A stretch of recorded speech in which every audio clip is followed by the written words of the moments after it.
आनी हें सगळें घडोवन येवच्याक आमचें सवय ताणें आमकां आपलेंच जिवीत दिलेलें आसा. उणो आनी सोरो घेवन ताणें ही मिलाग केली, ती आयज पर्यंत ही मिलाग चालू आसा. आनी हें फेस्त आयज आमी समरुमता की जेजू आमचे बरोबर आजून आसा. 2000 वर्सां जालीं हिंचेंच ऑर्गनायजेशन हे भाशेन तोगोंक ना. सगळें जाता. 70 वर्सां म्हणून तूं काँग्रेस आसलेलें, आतां BJP आयलेलें आसा. हे भाशेन सगळें बदलता, कितेंच उरोना.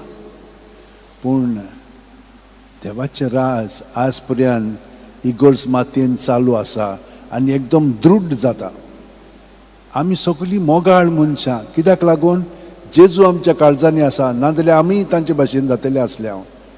आनी हे परी आमकां 2% पर्यंत ना आमी ह्या 1 बिलियनांचे वयर लोक आसा.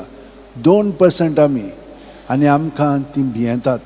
आमी कांय झुजोना, आमी कांय तांचे विरुद्ध वचना, पूण तरी पूण भियेतात. कित्याक जेजू आमचे सगळ्यांत जिवंत आसा. आनी तो कसो आसा? प्रत्येक मिसांतल्यान तो आमचे भितर येता.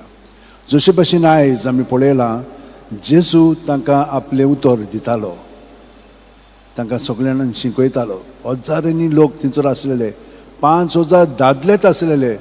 बायल्यो कितल्यो आसल्यो तुमी सुमार आहात तुमकां? सदांच बायल्यो सुबेज आसता. म्हणटच पळयात कितली संख्या थंयसर ताची सगळें जमा जाल्ली.